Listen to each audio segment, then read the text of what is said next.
Good evening and welcome to California Today. I'm Bill Thomas and here's a preview of some of today's stories. Following Silicon Valley Bank's collapse earlier this month, another bank now plans to buy its assets. 17 former Silicon Valley Bank branch locations reopened today under a new name. San Francisco's non-citizen voting proposition is being challenged in the courts again. An attorney recently filed an amicus brief stating the city ordinance is unconstitutional.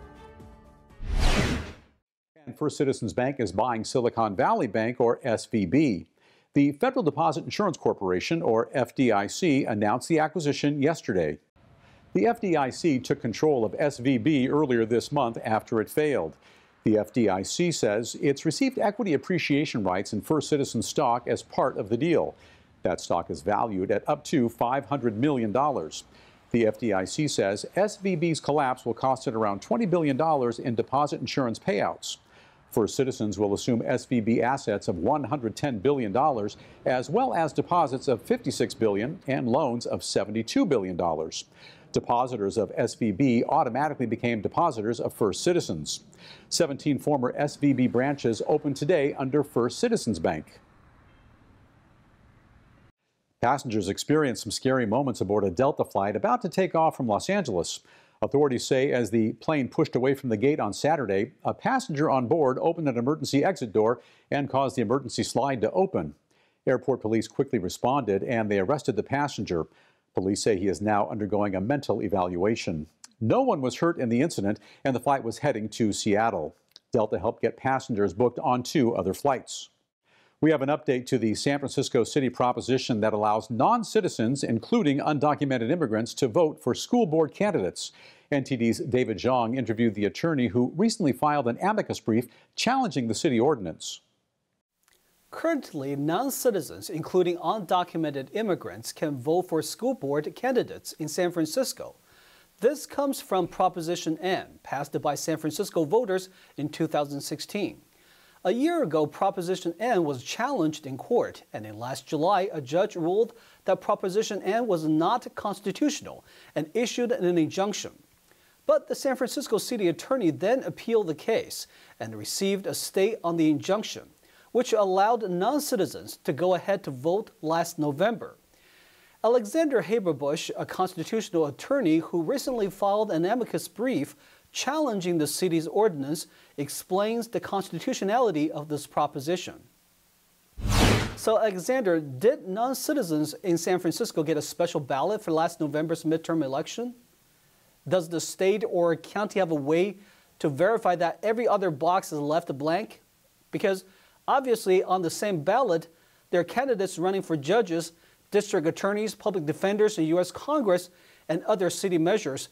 And if you say non-citizens are only allowed to vote for school board candidates, and if they check other boxes on the same ballot, would it have broken the election laws? That's correct. So if they do check a box other than school board, that is a violation of the law. Unfortunately, there's virtually no way for San Francisco to verify that that hasn't happened. Because as soon as a ballot is put into the system, as soon as that ballot is processed, we have a secret ballot in every state in this country. You can't tie that ballot back to the person who originally voted it.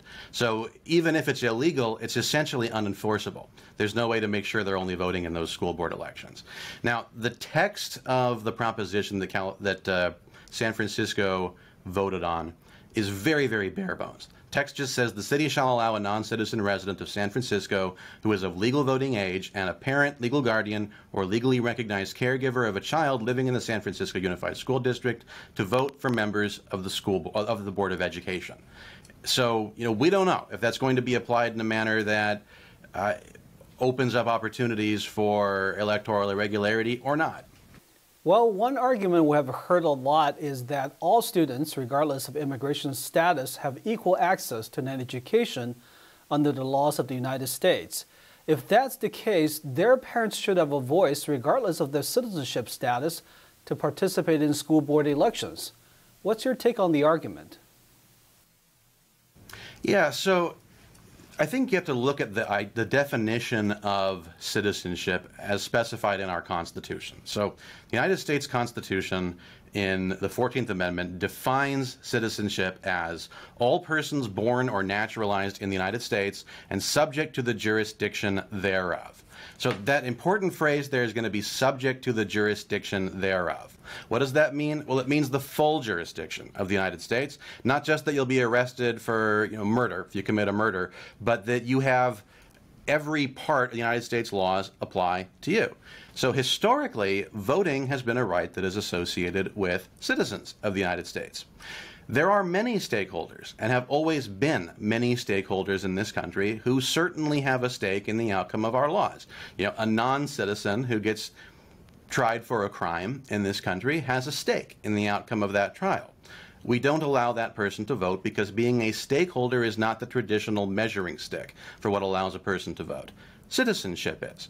It's more akin to, I think, a shareholder when you're a citizen. And as we know, in companies, shareholders are the people who vote.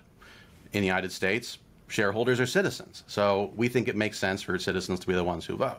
Importantly, that's actually enshrined directly in law in the California State Constitution, which in Article 2 says that a United States citizen 18 years of age and a resident of this state may vote.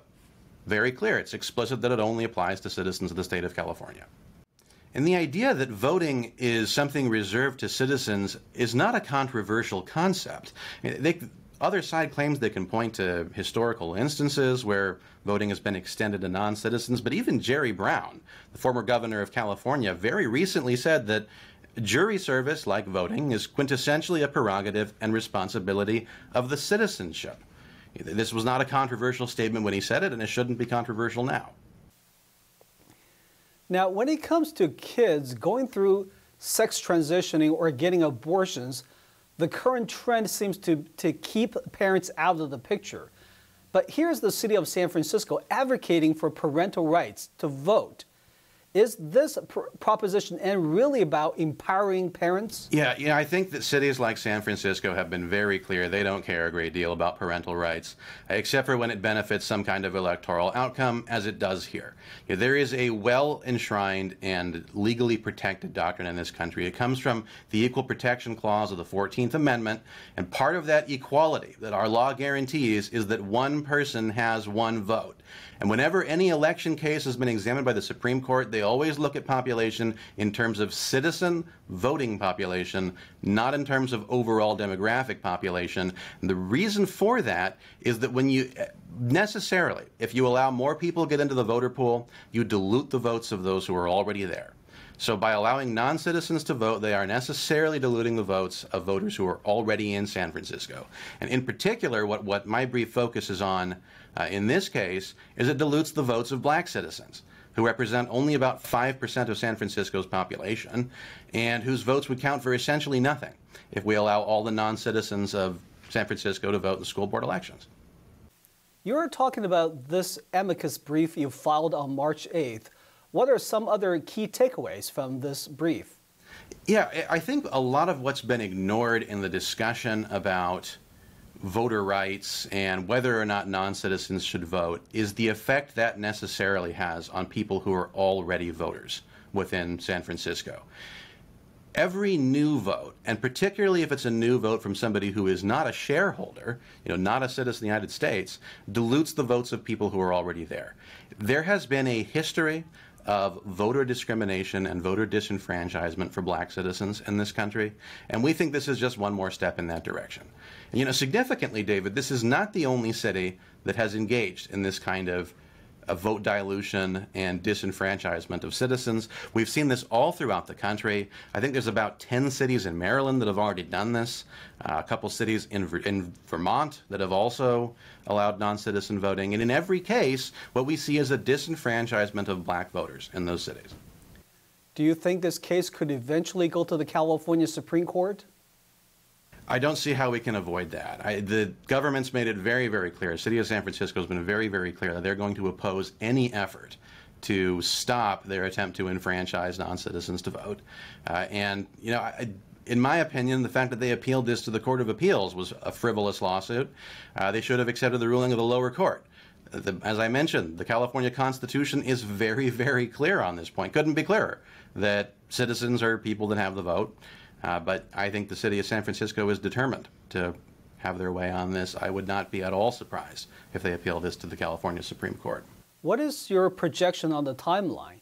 If this injunction stay order is still in effect in 2024 next year, that means the San Francisco non-citizens can vote again. We do hope to prevent that before that time comes. As you know, the courts are very slow, and we're subject to the discretion of the courts on the timetable for briefing on all these things. So my suspicion is the city of San Francisco will do what they can to drag out briefing because they want to allow this law to stand as long as they possibly can, but that's what we're fighting. All right, Alexander Haber-Bush, president of Lex Rex Institute, thank you so much. Yeah, thank you so much for having me. We're going to take a short break, but here's a look at what we have for you when we come back.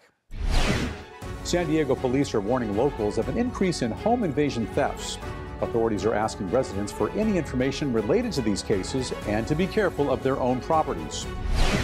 Lake Tahoe residents are still trying to dig their way out of the snow before the next storm hits. This comes as the recent string of winter and early spring storms blanketed the state's mountains in snow. And a food delivery program based in Silicon Valley has been delivering groceries and food to those in need. The project estimates that tens of thousands have reached people around the South Bay area. That and more coming up here on California Today.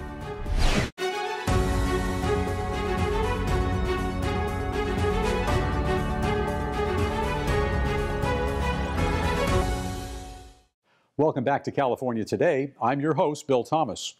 Southern California authorities are advising residents of 2 Southern California communities to be extra mindful of their home security. Police say a series of burglaries have been reported in certain areas.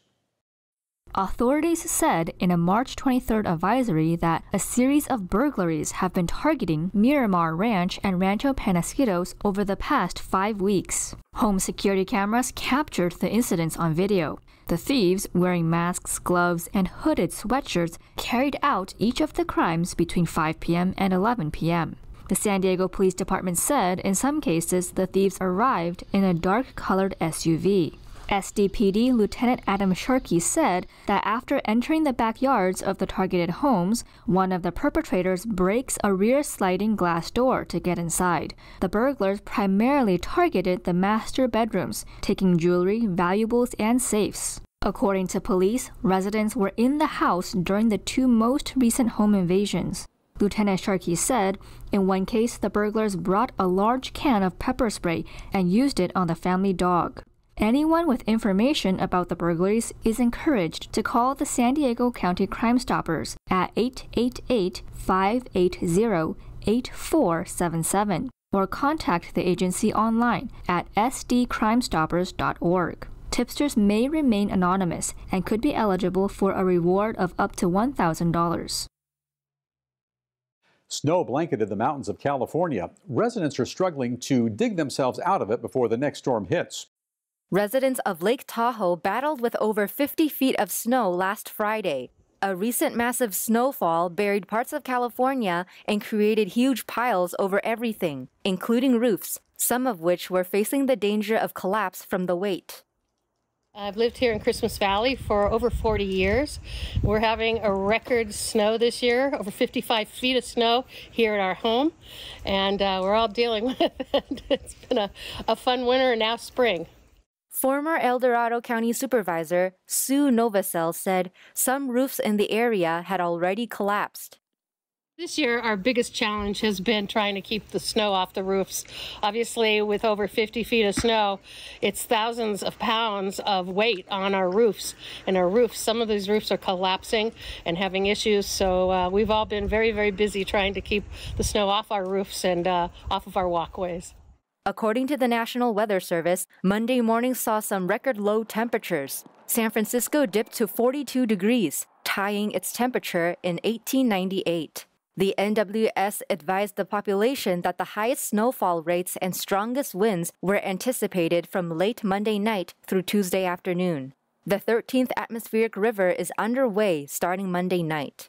A winter storm watch is in effect until Wednesday for Lassen, Eastern Plumas, Eastern Sierra counties, and the greater Lake Tahoe area.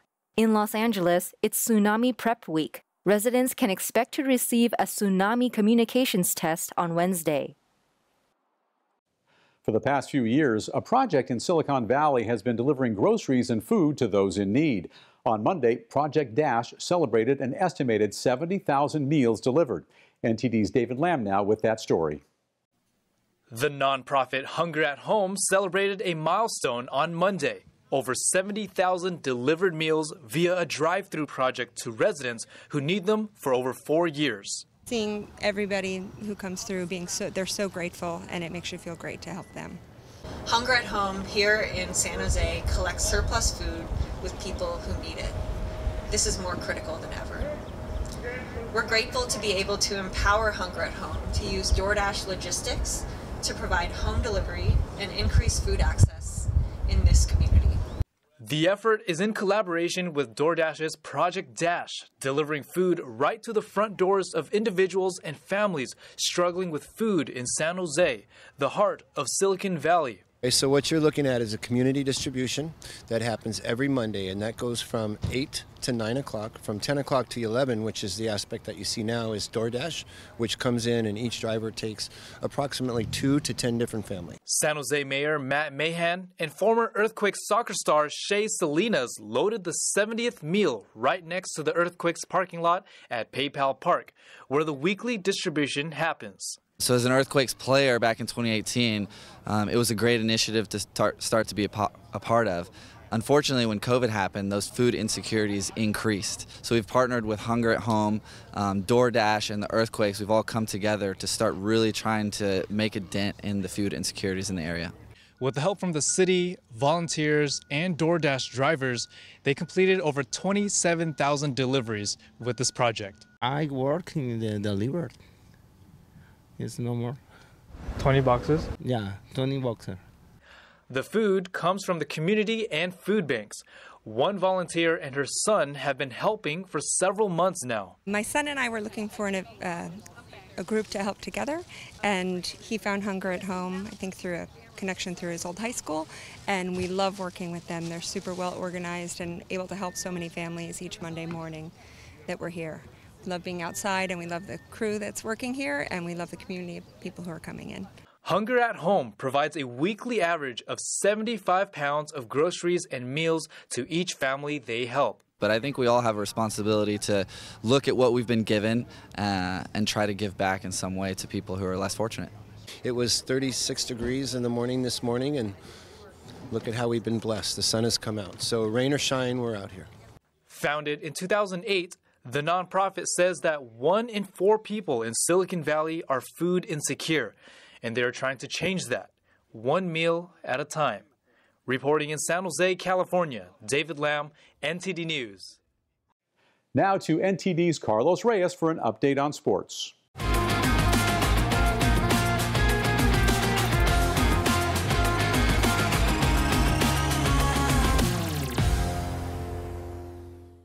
I'm Carlos Reyes, taking you through the California Today Sports Roundup. Zach LaVine scored a game-high 32 points, and DeMar DeRozan notched a double-double of 17 points and 10 assists to help visiting Chicago defeat Los Angeles to earn its 7th victory in 9 games. Chicago exhaled as the win let it move into a tie with Toronto for 9th place in the Eastern Conference. But the Raptors beat the Wizards later Sunday to re-establish a half-game lead over the Bulls. Los Angeles remains in the Western Conference play-in picture after Sunday's loss ended a 3-game winning streak. LeBron James led the Lakers with 19 points, while Troy Brown Jr. and Malik Beasley chipped in 18 apiece. Dennis Schroeder, Anthony Davis, and Austin Reeves also finished double figures for the Lakers. Bulls 118, Lakers 108.